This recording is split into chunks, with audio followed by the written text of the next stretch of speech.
Hi Evelyn, hello, I'm Jill from Doric TV. Hello, Jill.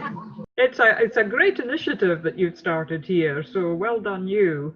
Well, thank you. It's hard going, Evelyn. It's hard going, but you know, it's only by like connecting with folk like yourselves that maybe ears will prick up Evelyn. You know, because I think us in Aberdeenshire, you know, we're so used to this is us. Yes. This is who we are. This is our background. They forget, actually, we're a bit unique. I agree. You know, yeah, you know, I'm sort of in between.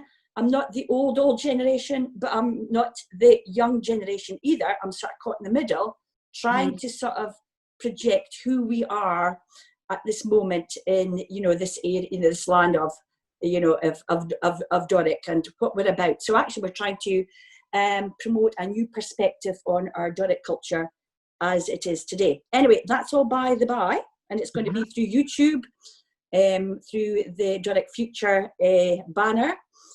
Gordon is the man who works the website, who I'm indebted to, and we're also going to have the Doric TV on YouTube, on website, and on Facebook. Anyway, that's basically what it's about, Evelyn. Okay, so I'm just going to push up my glasses. I know the feeling. Right, will we just get going then, Evelyn? Yes, absolutely, yep. Okay, as I say, do stop me if I'm going too fast or you're not catching on, Evelyn. No problem, thank you. Okay, right, here we go, Gordon. Right, this is the interview. Okay, clear the throat. Right, Dame Evelyn Glennie, OBE, Scottish virtuoso multi-percussionist. You're the only one in the world with a title like that. The only full-time professional solo percussionist. Right, could you let viewers of Doric TV know what a virtuoso multi-percussionist is? Well, the virtuoso part, I think other folk decide to give you a tag like that, but basically it means jolly hard work, I would say.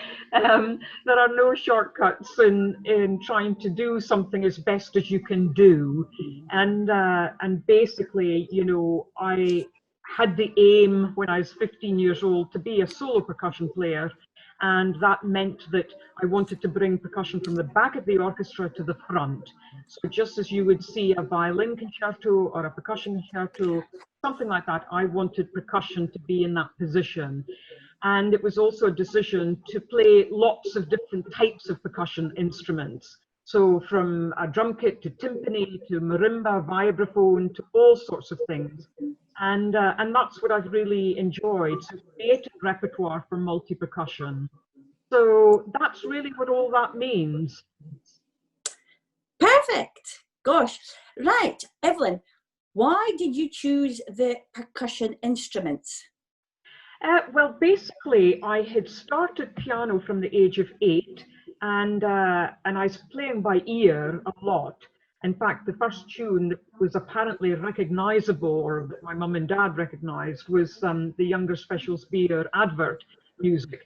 And they thought, oh, well, we do recognize that. So they decided to think about giving me private piano lessons. So, and I really enjoyed that. I really progressed with that. And I still kept playing by ear because, of course, that's what's so special about Scottish traditional music. It can be notated, obviously, but a lot of it is handed over as you watch other musicians. And so I had this really nice combination of that, as well as, of course, reading music.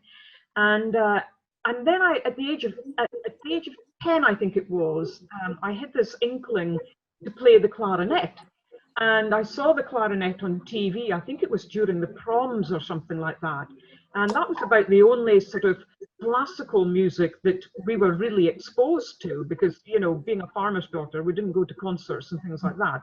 So, and I took a fancy to the clarinet. And I remember one day, my mum asking me to lay the cutlery out on the kitchen table, you know, and so I went into the drawer and I saw this case in there. And I said, oh, what's that case, you know? And she said, oh, well, I think you better open it up. And I did, and lo and behold, it was a clarinet. And so I was absolutely, you know, beside myself. It was just amazing.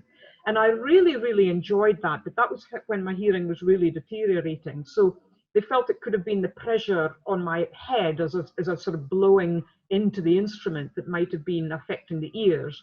So I gave that up. And then when I went to Ellen Academy, just north of Aberdeen, I saw the school orchestra play, because the orchestra played to all new first year pupils. And I was enthralled by that. And so, of course, I looked around the orchestra, the strings, the winds, the brass, and the percussion. I thought, you know what, I'd really love to give percussion a go. So to answer your question, a rather long-winded way, but it was simply through seeing the school orchestra play. And so I had to wait my turn in order to, you know, be seen by the visiting peripatetic percussion teacher, because of course a lot of folk wanted to play drums and things. So eventually my time came, and that was that. Oh, that's lovely, Evelyn. Now, you were touching on the fact that you, your background there, you're a firm quine like me, Evelyn, from Methlick in Aberdeenshire. We've got the same background and same era. If you don't mind me saying that, I'm age 60, and I think you're a wee bit younger than me, Evelyn. Would you say that your farming community and your background, your Doric roots, has played a part in influencing and shaping your career? Definitely, actually. I wouldn't have been so emphatic about that, you know, many years ago, but I think it's on reflection and time that, you know, you can really see a bigger picture, a bigger landscape. And without a doubt, I mean, I'm so grateful to have the upbringing that I did. And of course, you know, being brought up on a farm where your parents are hardworking, you know, your holidays are spent on the farm. We didn't go anywhere. You know, we're dealing with the harvest. You know, in the summertime, we're dealing with lambing. In the springtime, we were dealing with the tatty picking in the kind of autumn holiday period. And then, of course, winter was winter, and you know, the livestock still needed feeding. And so all year round, you know, there was stuff to do. And I think what it gave me was a great sense of responsibility, because of course we were given tasks to do from a very, very early age. We were around machinery, we were around livestock. And so, you know, there was that sense of responsibility, that sense of trust, that sense of, I suppose, expectation as well, you know, because there's no arguments as regards to working. You know, if your mum and dad said, oh, look, you know, feed the lambs, or you know, fill a barrow of silage or something and feed the cattle, or whatever it might be, you would just do it. And I think that this kind of realization that things need time to develop, because, you know, everything on a farm needs time. It's based on nature, it's based on the elements and so on. And things just don't happen in 5 minutes. And I think that's really taught me a lot as regards to having patience in my own situation. Patience, whether it's learning a particular technique on an instrument or a piece of music, it's not going to happen in 5 minutes. It will take years to develop. And so there's an awful lot of listening that goes on when you're on the farm. There's an awful lot of listening that goes on when you're a musician. And I think there is this sense of respect in what you do. So yes, I feel extremely fortunate and lucky. And I think also because you work on a farm, and nothing can really be achieved without that work being put in, that's remained with me, you know, in through everything I do. I mean, it really does. And as I say, there's no shortcuts. You've just got to roll your sleeves up and get on. So I think my feet has certainly been firmly planted on the ground, because I'm in the kind of profession where it's very easy to get tied up with the kind of moi situation, and you know, everything's beautiful and everything is wonderful and everybody is wonderful, and you know, and of course it's not. You know, that's a reality. It's an awful lot of hard work, and it's important to keep listening to yourself, you know, and to keep sort of fully grounded and realistic, and to analyze what you do, not take anything for granted, and as I say, take responsibility in what you do and how you do it. You know, Evelyn, I could have put that better myself. Oh dear. But honestly, when I ging about with my video camera, I ging hiking along the coastline, and speaking about my farming days, I just think to myself, is there anybody out there can get this? Evelyn, Yeah, you can yeah. get this because, from our farming background, I mean, and that wasn't all that long ago, Evelyn. And yet, and springing back to our forefathers' background in farming, there is such a lot of insight and knowledge that we have obtained, that we contain, and it makes us who we are. And actually, we can use that to our advantage. And I think this is one of the things that I'm really plugging, the Doric thing about. It's about our culture, it's about who we are, it's about the people of the past, what they've brought into our culture. I mean, culture is culture. There is so much different cultures in the world, but we're kind of focused on our background and culture because that's all we've ever kent. Well, I think that's true, and I think also a lot of it has to do with our landscape, with the weather and all sorts. And I mean, I remember, as a kid, summers were summers. They were swelteringly hot. You know what I mean? They were really hot, and winters were winters. And my dad, I remember, was the only one in the area that had a snowplow, and his task was to clear all of the side roads, the back roads, and so on, because we still needed to go to school, and it was so rare for us to miss a day from school, and if we did miss a day, it was because literally we couldn't get out of the farm because it was so blocked up. That's how high the snow was. And of course, we're not seeing that kind of thing nowadays. So I think that an awful lot of what we did and how we did it, and how we connected with the community. I mean, again, in harvest time, all the farmers helped each other. I remember, many a day when local farmers, came in for a fly cup, or I was sent down to the field with a kind of bag of and flasks of tea and sandwiches and whatever. Or a treat, I remember in the summer months, was being allowed to stay up quite late, and because the nights were light, and it was a case of going, down into the fields and feeding the farm folk.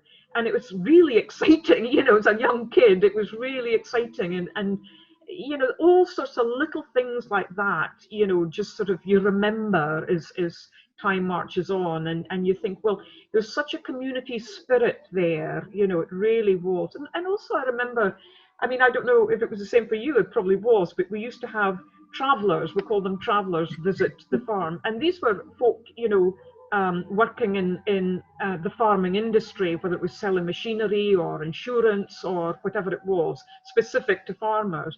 And they would come to the farm, you know what I mean? And we used to always call them travellers.